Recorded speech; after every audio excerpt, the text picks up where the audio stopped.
a usar la misma analogía que hemos venido usando.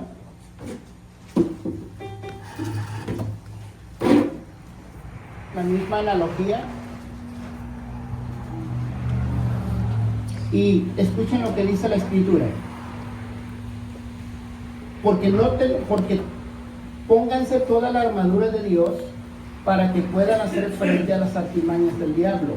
Porque nuestra lucha no es contra seres humanos, sino contra poderes, contra autoridades, contra potestades que dominan este mundo de tinieblas, contra fuerzas espirituales malignas en las regiones celestiales. Por lo tanto, pónganse toda la armadura de Dios para que cuando llegue el día malo puedan resistir hasta el fin con firmeza. Entonces, el apóstol Pablo está advirtiendo a los efesios que hay una guerra espiritual que se está librando. Como hemos dicho, nosotros vivimos en estas dos esferas, en la esfera de la eternidad y en la esfera de espacio-tiempo que se solapa una con otra. ¿Se acuerdan del huerto del Edén donde estaba? ¿Sí? El huerto del Edén. Bueno, ahora vamos a quitar el huerto del Edén porque la caída se dio en esta parte de estas dos esferas. Pero como la historia es una historia narrativa del Génesis, el huerto era real, el huerto estaba por una parte de aquí, pero la caída fue aquí. La lucha que usted y yo llevamos está aquí, porque aquí es donde está nuestra mente y nuestro corazón, nuestros pensamientos. Aquí está nuestro corazón.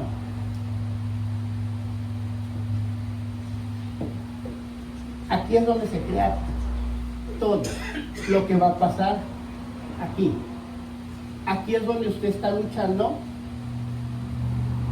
la guerra espiritual. Hablábamos ya de lo que es guerra, la voz de Dios, la voz de tu carne, la voz de tu conciencia. Y vamos a hablar de opresión. Hay dos cosas que los teólogos dicen. Hay una que se llama posesión. La posesión demoníaca solamente la puede suceder en una persona que no es creyente. En una persona que es creyente no puede ocurrir una posesión, porque quien mora dentro de nosotros es la tercera persona de la Trinidad, que es Dios mismo. ¿Sí? Y eso sería un imposible. Pero tanto en no cristiano como en el cristiano, lo que sí puede ocurrir es una opresión. ¿Qué es una opresión? Una opresión demoníaca es una incitación de nuestros deseos carnales. Y vamos a agarrar un ejemplo. Por ejemplo, ira. Vamos a agarrar el de la ira, que es común. Todos nos airamos porque es natural de nuestra naturaleza caída que nos enojemos, ¿sí? Y llegamos hasta un punto que nos enojamos. Ahora, pongan mucha atención cómo ocurre la opresión tanto en el no cristiano como en el cristiano, ¿ok? Funciona así. La opresión es una incitación de esta emoción que se llama ira. ¿Cuándo yo estoy siendo incitado? Cuando pierdo el control de la ira.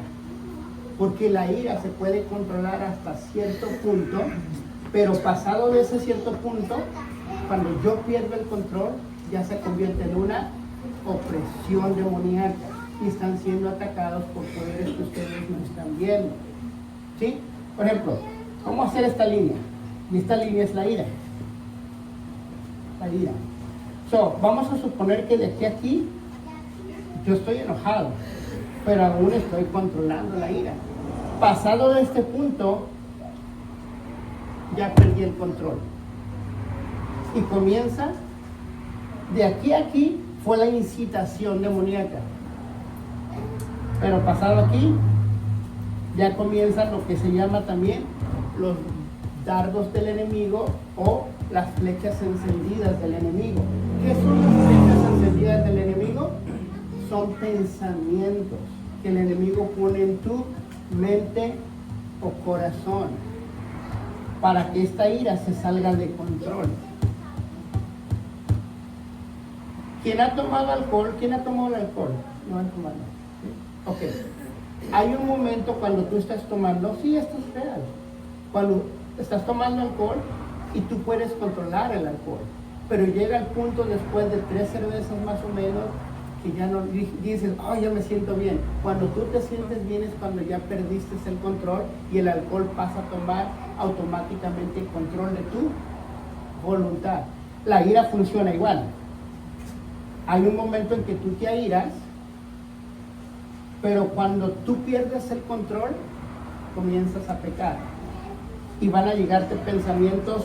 Vamos a hacerlo en un niño. Por ejemplo, está tu hijo te está irando, tú estás en control, pero llega el momento en que dices, te voy a pegar si no te canso. En ese momento ya perdiste el control, estás siendo oprimido y te van a venir pensamientos de, pégale. ¿Sí? Esta historia fue real en un lugar del mundo y la cuenta el pastor Miguel Núñez. Todos aquellos que han tenido oportunidad de ver sus pláticas van a recordar esta historia. Esta persona adopta 2 niños y en un arranque de ira a uno le dejó caer agua hirviendo que lo mató.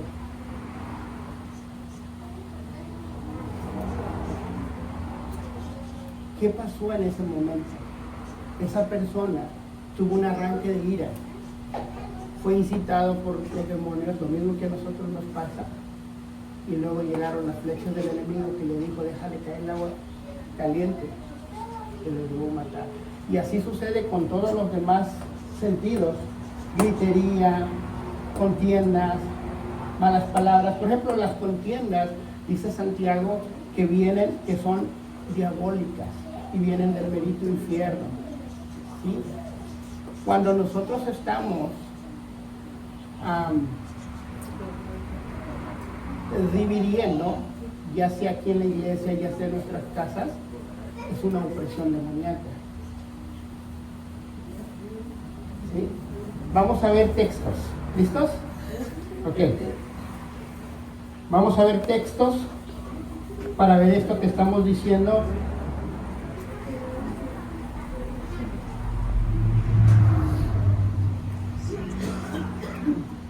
Ok, vamos a ver Efesios 4. Escuchen lo que dice el apóstol Pablo. Airados, pero no pequéis, no se ponga el sol sobre vuestro enojo, ni des lugar al diablo. Cuando tú dejas que el enojo, la ira, se prolongue, llega el momento en que comienzas a darle lugar a ¿quién? Al diablo. Y el diablo toma lugar con incitar tu ira. Por ejemplo, vamos a ver ahora mi esposo y yo. Me hace enojar ella, ¿verdad? En la mañana, yo todavía sigo para las 12 de la tarde. Cuando ese perdón lo pude, luego a las 12 yo comienzo a maquinar ya. ¿Qué voy a hacer para desquitarme de eso que ella me hizo? ¿Vieron el pensamiento que ya llegó a mi mente? Que desquite. Sí, esa es una opresión. Que es el demonio incitando tu ira y luego mandándote dardos del enemigo, que son pensamientos malos. 2 Corintios 2:11. Para que Satanás no gane ventaja alguna sobre nosotros, pues no ignoramos sus maquinaciones. Este texto está en el contexto de, en la iglesia de Corinto, había un muchacho que se metió con la esposa de su padre. Y Pablo le dice a los corintios, expúlsenlo de la iglesia, porque no puede hacer eso. Tiempo después, Pablo le dijo, perdonen a ese muchacho que expulsaron de la iglesia. Y la iglesia le dijo al apóstol, ¿por qué vamos a perdonarlo? Y dice Pablo, perdónenlo para que Satanás no gane ventaja alguna sobre nosotros, pues no ignoramos sus maquinaciones. Cuando nosotros no perdonamos, Satanás toma ventaja de esa situación, ¿cómo? Incitando nuestros pensamientos y luego poniendo pensamientos. ¿Sí? Lucas. Y aquí es donde vamos a ver precisamente, en Lucas lo tiene mejor Juan, el Evangelio de Juan 13:2.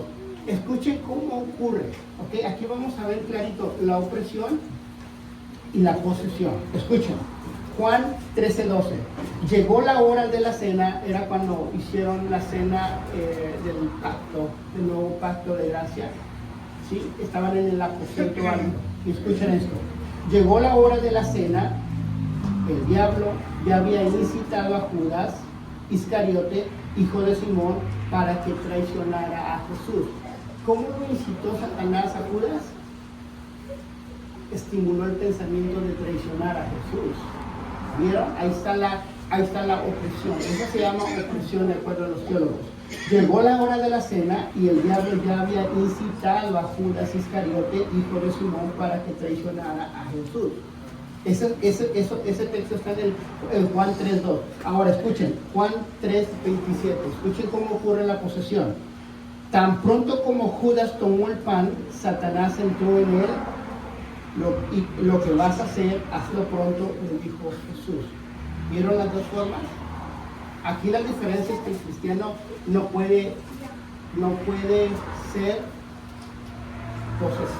posesionado, pero es oprimido, y son pensamientos, estimulación de pensamientos. Y ya para terminar, Efesios 4:26, regresando al ejemplo de la ira, escuchen lo que el apóstol Pablo les decía a los efesios. Además, no pequen dejando que el enojo los controle. No permitan que el sol se oponga mientras siguen enojados, porque el enojo da lugar al diablo. La opresión ocurre a través de nuestros sentidos, de nuestros deseos carnales. ¿Sí?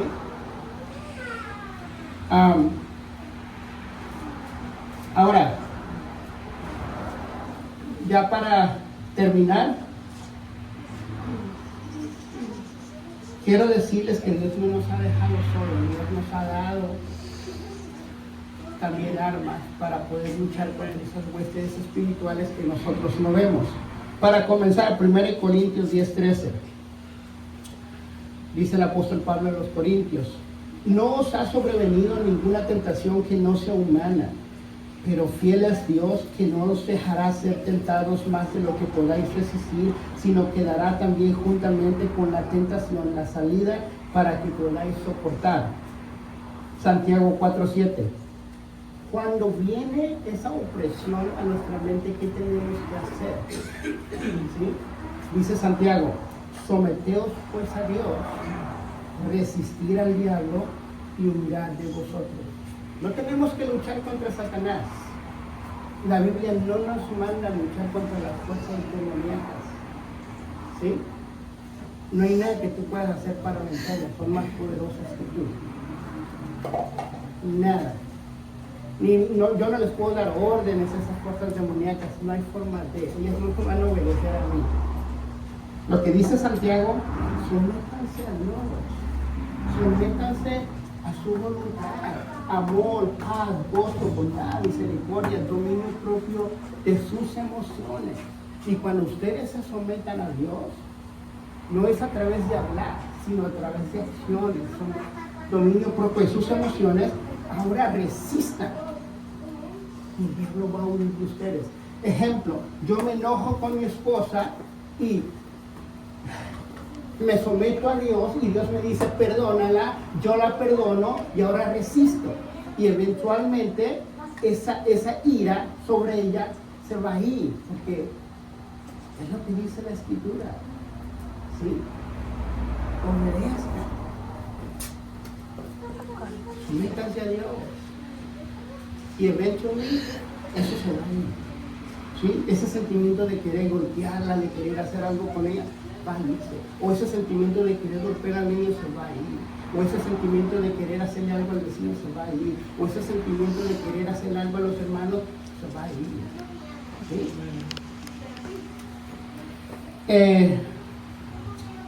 Efesios 4, airados, pero no pequéis, ya lo leímos, ni no se ponga el sol sobre nuestro enojo. Ya leímos esto. Ahora, por último, y con esto cierro, Efesios 6, 4, 13. Pónganse toda la armadura de Dios para que puedan hacer frente a las artimañas del diablo, porque nuestra lucha no es contra seres humanos, sino contra poderes, contra autoridades, contra potestades que dominan este mundo de tinieblas, contra fuerzas espirituales malignas en las regiones celestiales. Por lo tanto, póngase toda la armadura de Dios para que cuando llegue el día malo puedan resistir hasta el fin con firmeza. Se me van un poquito las otras cosas, pero los cubrimos en la próxima clase, ya no hay más tiempo. Pero en esencia es esto. La Biblia dice que cuando lleguen esos malos pensamientos, que son los dardos del enemigo, uses el escudo de la fe. ¿Cómo se usa el escudo de la fe? ¿Me deja explicarlo rápido? Es esto. El tiempo se me va, pero es esto, el tiempo. Cuando yo estoy con mi esposa enojado, me llegan estos pensamientos malos, que es la opresión de querer desquitarme. La Biblia dice, usa el escudo de la fe para apagar esos malos pensamientos que llegan a tu cabeza. Para empezar tenemos que definir qué es la fe. La fe es la certeza de lo que se espera, la convicción de lo que no se ve. ¿Sí? Creer es algo que está en tu mente, es natural, es del ser humano. Pero fe es algo que está en la mente de Dios. Es algo que Dios pone en tu mente para que tú puedas creer la gloria de Dios. Crecer en fe es crecer en el fruto del Espíritu, y andar por fe es andar en el fruto del Espíritu. La Biblia dice que usemos el escudo de la fe para detener los malos pensamientos que llegan a nuestra mente. Vamos a hacer este ejemplo. Por ejemplo, me llega un pensamiento de, es que ayer pequé y ya no quiero venir a la iglesia. Eso es un mal pensamiento. Juan dice, hijitos míos, estas cosas les escribo para que no pequéis, pero si alguno peca, abogado tenemos para con Dios, Jesucristo. Perdiste una batalla. Hijo, ¿me ayudas? Ya estamos por terminar. Perdiste una batalla, pero no perdiste la guerra. En el año 1940, cuando ocurre la Segunda Guerra Mundial, y Hitler invade Europa, los aliados se juntan en un lugar.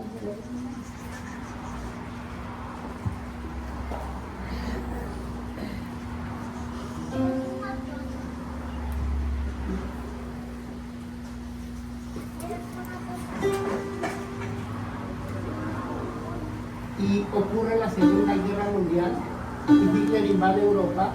Los aliados se juntan en un lugar del mundo y firman un papel que decía que iban a ser los aliados contra Hitler. Y en ese momento que los aliados firman el papel, la victoria se firma. Pero para llegar a la victoria, aún los aliados tenían que pasar algunas batallas que iban a perder. Y que seguramente tal vez no iban a ganar la batalla. Pero como yo sé que esa victoria ya había sido dada, porque ya pasó, ya vimos que los aliados ganaron. Cuando ellos firmaron ese papel, la victoria fue firmada. Pero a lo largo de ese tiempo de lucha, perdieron los aliados muchas batallas que se veía que iban a perder la victoria. Nosotros, la victoria se dio en la cruz del Calvario. Pero aún usted va a pasar batallas que va a perder. Y no va a andar siempre en victoria. Y se va a desanimar. Y más cuando usted predica, se desanima. Ay, ¿para qué voy a la iglesia? Hasta que... Pero recuerde que la victoria ya fue ganada. Levántate y siga ganando. Véngase a la iglesia así como se hace pecador. Para eso es, para ir santificándolo. Padre, santifícalos en tu verdad. Tu palabra es verdad. Vamos a ver. Padre, te damos gracias en este hermoso mañana. Yo te pido en el nombre de Jesús, esta palabra que ha sido sembrada en el corazón de mis hermanos, de fruto para la gloria y honra de tu nombre. Que tu luz brille en nuestros corazones, para que cuando el maligno venga y nos tiente con esos pensamientos malos y con esa incitación a nuestras emociones, nosotros podamos resistir el día malo. Haznos crecer en fe, crecer en los frutos del Espíritu. Haznos andar en fe, que es andar en los frutos del Espíritu. Para que cuando la hora llegue levantemos el escudo de la fe y podamos detener esos dardos del enemigo y podamos resistir el día malo. Porque tu palabra dice que no nos ha venido ninguna tentación que no sea humana. Y junto con la tentación tú proveerás la salida. Jesús, antes de partir de este mundo, elevó una oración a ti y te dijo: Padre, yo no te pido que los saques de este mundo, sino que los protejas del maligno. Esa misma oración elevó yo: protégenos del maligno. Por esto te lo pedimos en el nombre de Cristo Jesús, y la iglesia dice: amén.